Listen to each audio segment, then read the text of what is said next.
Without oxygen being passed from the lungs to the bloodstream, then pumped around the body by the heart, you will die. When a person suffers a cardiac arrest, their heart may not beat properly or may stop beating altogether.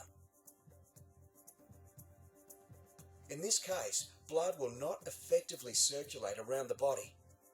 They will lose consciousness and stop breathing.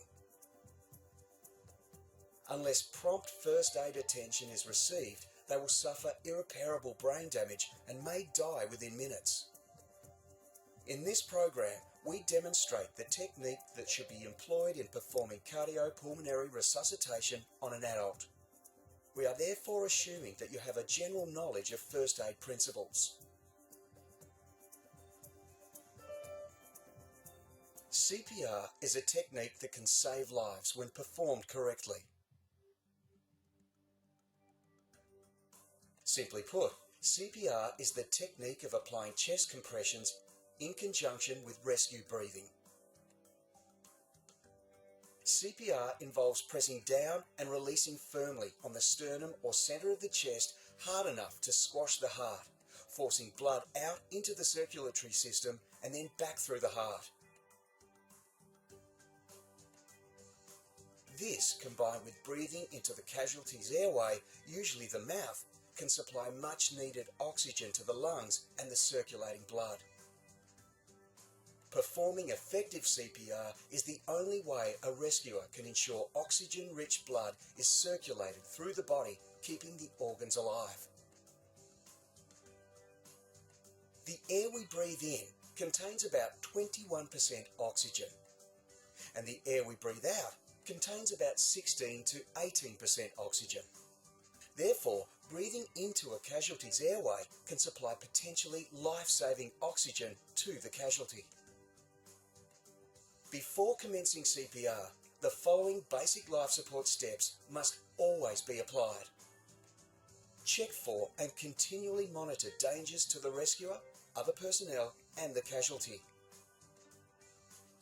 Check for a response by talking to and firmly touching the casualty. Raise an alarm and call for an ambulance straight away. Check that the casualty's airway is clear. Look for signs of an obstructed airway, for example vomit, blood or other obstructions. Look, listen and feel to determine if the casualty is breathing normally. If the casualty is breathing normally, place them in the recovery position. Wait for medical attention to arrive and monitor their condition regularly. If the casualty is unresponsive and not breathing normally, you should immediately commence CPR.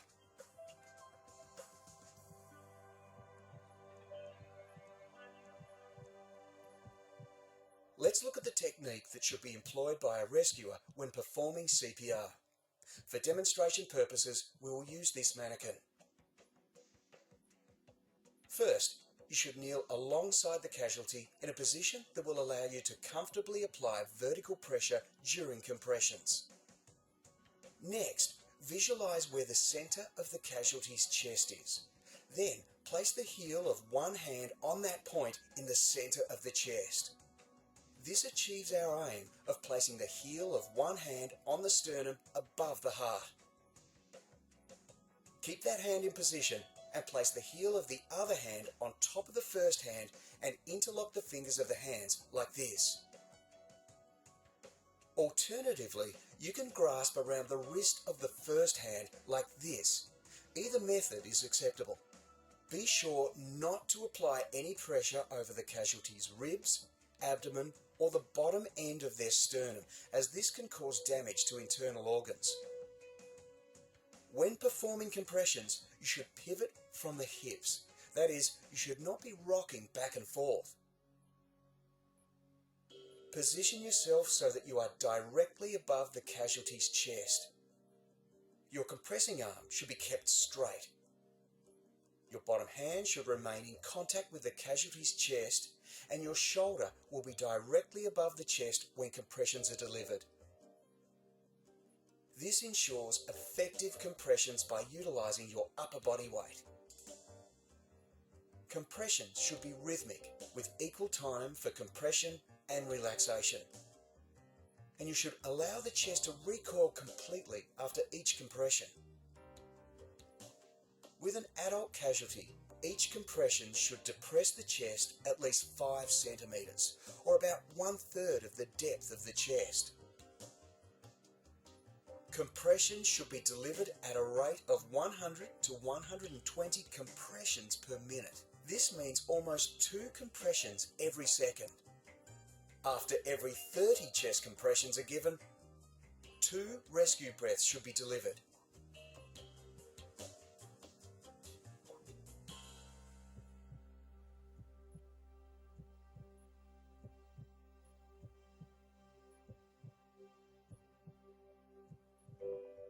This is how you deliver rescue breaths. Make sure the casualty's head is fully tilted back. Place the palm of one hand on top of the casualty's head.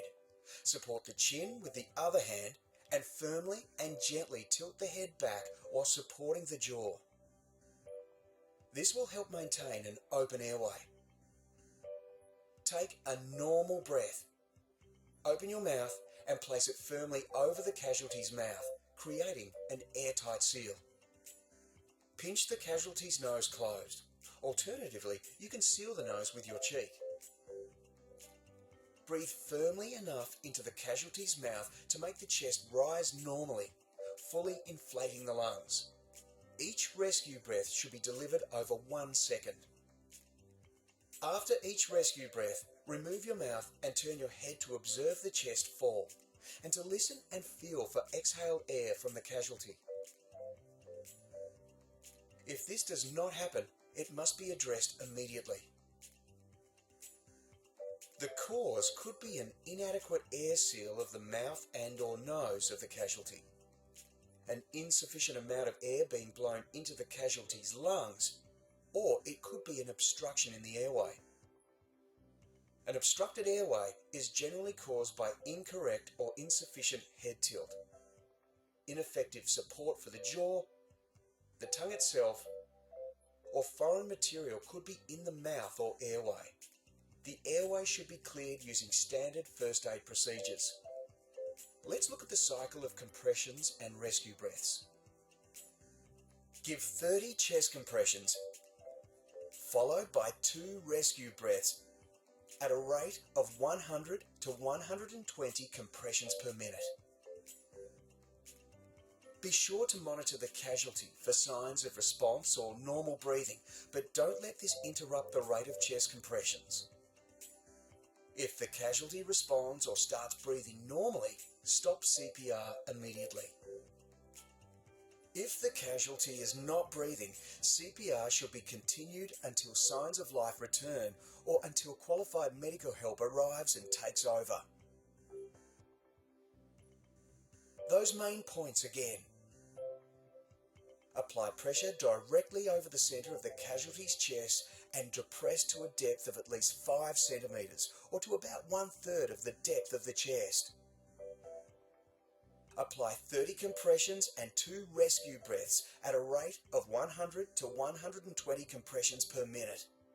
Be sure the airway is clear before giving breaths. The head should be fully tilted back to keep the airway open, and the nose should be sealed off. Watch for the rise and fall of the chest.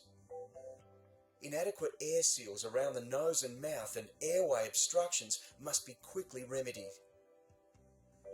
And monitor the casualty for signs of response or normal breathing.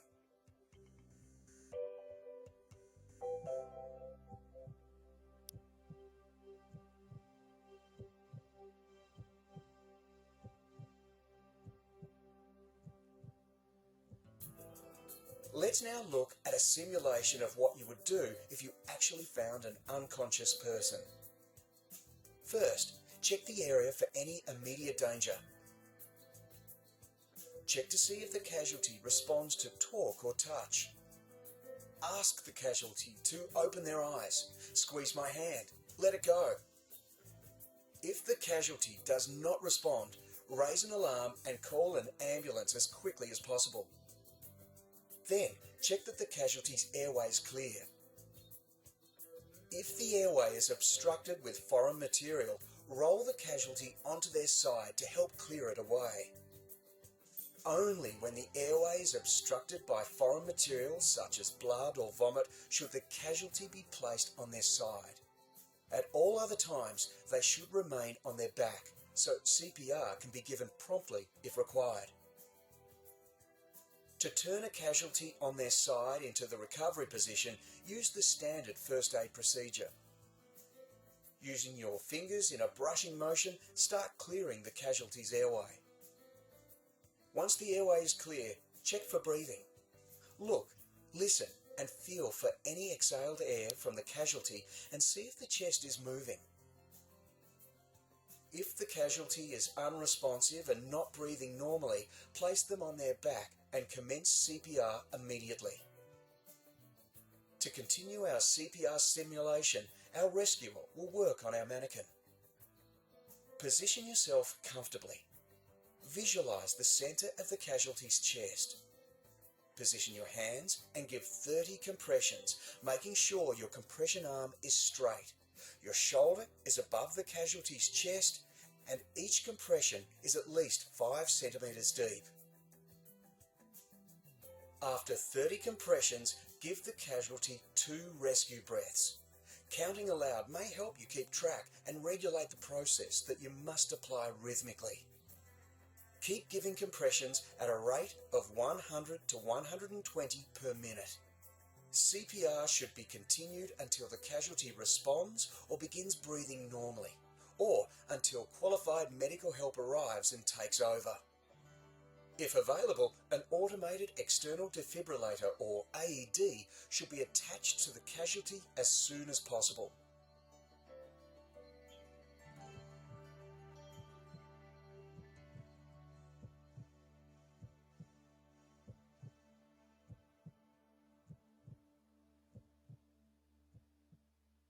A large number of emergencies that require CPR occur as a result of sudden cardiac arrest, which usually leaves the heart fibrillating or quivering. Studies show that a casualty's chances of survival increase substantially the sooner defibrillation can occur. An automated external defibrillator or AED is comprised of a central unit and 2 pads. It is designed to deliver an electric shock to the casualty in an attempt to stop heart fibrillation and restore normal heart rhythm so effective blood circulation can occur. As a rescuer, you do not have to evaluate the casualty or deliver the shock. When attached to a casualty, the defibrillator can detect a fibrillating heart and will advise when to deliver a shock if it is required.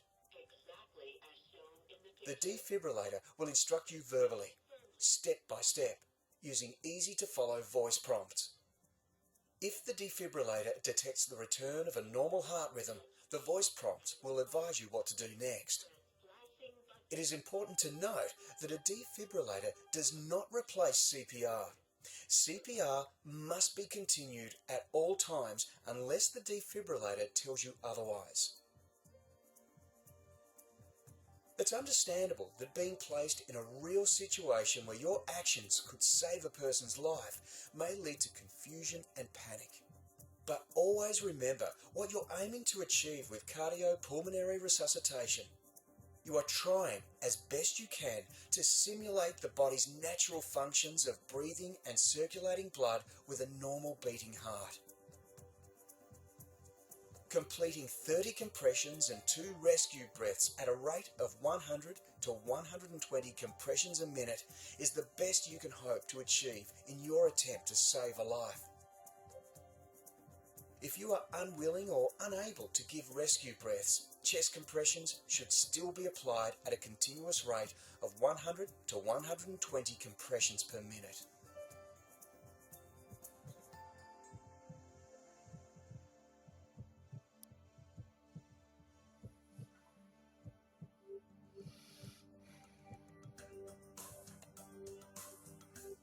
If you're in a situation where 2 people are able and capable of performing CPR, exactly the same principles apply as when performing CPR with 1 rescuer.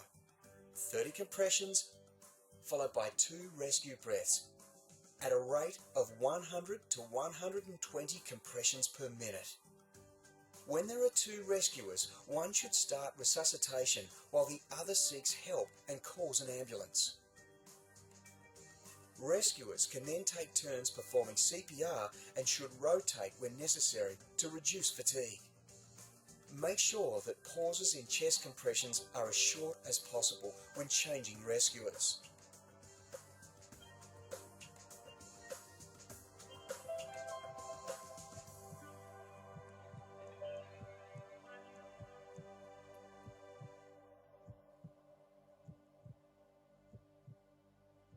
Every workplace should be prepared for emergencies that require CPR and should take precautions to ensure the protection of people's health and hygiene in the event of such an emergency. Products like gloves, masks and shields to prevent direct mouth-to-mouth contact or contact with body fluids should be part of your first aid kit. Everyone should consider how they would react to protect their own health and safety if faced with an emergency situation. Products like these enable you to take appropriate steps if necessary. Let's check the basic life support and CPR principles again. Check for and continually monitor dangers to the rescuer, other personnel and the casualty. Check for a response by talking to and firmly touching the casualty. Raise an alarm and call for an ambulance immediately if required. Check that the casualty's airway is clear. Look for signs of an obstructed airway, for example vomit, blood or other obstructions. Look, listen and feel by placing your hand on the casualty's chest, placing your ear near the casualty's mouth and or nose and feeling for movement to determine if the casualty is breathing normally. If the casualty is still not breathing normally, you should commence CPR. Give 30 chest compressions, followed by 2 rescue breaths at a rate of 100 to 120 compressions per minute and check for a response or normal breathing. If available, attach an automated external defibrillator to the casualty as soon as possible and follow the voice prompts. Keep performing CPR until qualified medical help arrives or until signs of life return. Remember, CPR can save lives.